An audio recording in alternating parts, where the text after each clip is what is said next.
Assalamualaikum Bu ya. Waalaikumsalam warahmatullahi wabarakatuh. Mohon nasihatnya. Saya melihat banyak sekali channel di sosial media, terutama YouTube yang memfasilitasi orang untuk membuka aib, bercerita aib mereka baik perselingkuhan dan sebagainya. Dan hal ini juga memicu orang lain untuk bercerita tentang aib mereka juga di sosmed dengan dalih speak up. Bahkan ada acara khusus yang memberikan penghargaan tentang kisah-kisah aib tersebut. Bagaimana agar kita juga tidak ikut terpancing melakukan hal yang sama atau melihat hal itu sebagai hal yang biasa terjadi di zaman sekarang? Karena pada kenyataannya berita-berita itu paling ramai komentar dan banyak yang menontonnya. Bahkan juga dengan bercerita di sosmed, kadang banyak juga yang memberikan support secara mental meskipun itu membuka aib. Terima kasih. Wassalamualaikum warahmatullahi wabarakatuh. Orang yang membuka aib ada dua macam. Yang pertama, dia tidak tahu kalau hal itu adalah tidak diperkenankan dan tidak menyadari kalau itu adalah merugikan. Jika modelnya orang semacam ini, perlu diingatkan dengan penuh kelembutan. Membuka aib adalah merugikan. Yang dirugikan dirinya sendiri, karena dia akan jatuh di mata manusia, manusia menjadi merendahkannya. Bahkan kalau dia berpikir panjang, bukan dia saja, sanak kerabatnya pun juga ikut menjadi sedih. Karena apa? Aibnya dia yang disebar. Maka jika kasusnya adalah orang yang memang belum mengerti, ya perlu kita kasih tahu saja. Dan pastikan Anda sendiri tidak perlu buka aib Anda. Aib itu perlu ditutup. Aib itu kan kesalahan, contoh seperti zina, seperti dosa-dosa masa lalu, itu aib. Nggak perlu untuk kita sebut-sebut kepada bangsa manusia. Manusia tidak bisa mengampuni. Bisanya manusia merendahkan. Akan tapi kalau ingin mengadu, ngadulah kepada Allah, hai hamba Allah. Nah, ini yang pertama. Jika memang orang tidak mengerti, ayo diberitahu bahwa ini merugikan. Ada aib-aib yang memang kalau disebut akan memalukan sepanjang masa, seperti kisah Muhammad, maaf, semoga Allah menjauhkan daripada perzinaan dan seterusnya. Jadi mohon maaf kalau seorang cucu jika mendengar ayahnya dulu atau kakeknya seorang yang non muslim misalnya, kemudian mu'allaf, dia masih bisa bangga karena sudah mu'allaf. Tapi kalau dengar neneknya dulu adalah, mohon maaf, pezina ulung misalnya, apa yang ada di hatinya, dan aib itu akan nempel terus di jidatnya. Maka kami ingatkan, manusia bisa berdosa, bisa bersalah. Wahai hamba yang pernah terpeleset dalam kehinaan-kehinaan, seperti terpeleset dalam zina, tolong tutup itu aib. Biarkan itu hanya antara Anda dengan Allah, tidak perlu bercerita kepada siapapun dari bangsa manusia. Demi kebaikan diri Anda sendiri dan juga orang yang bersama Anda, lingkungan Anda, keturunan Anda, orang bersama Anda. Dan jangan berputus asa, hai hamba Allah.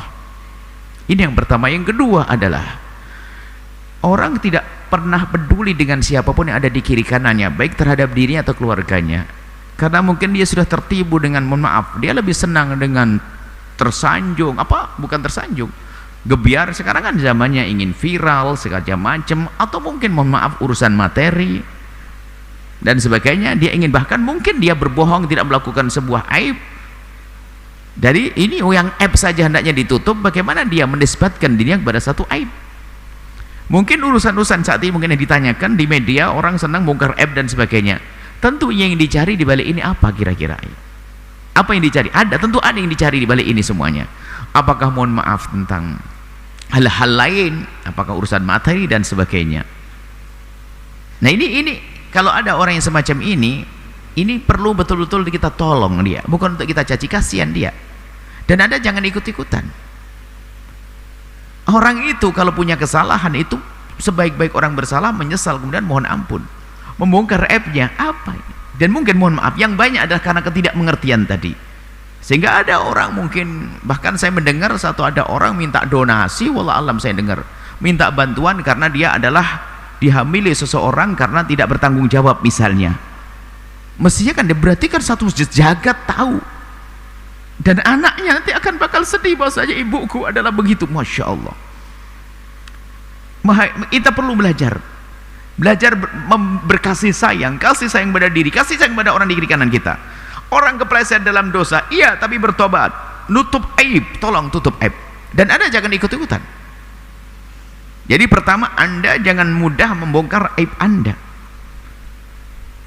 Yang punya masa lalu kelam, cukuplah dia yang tahu dengan Allah saja, nggak usah cerita kepada pasangannya, calon pasangannya, apalagi kepada anaknya. Lah membongkar itu bagaimana?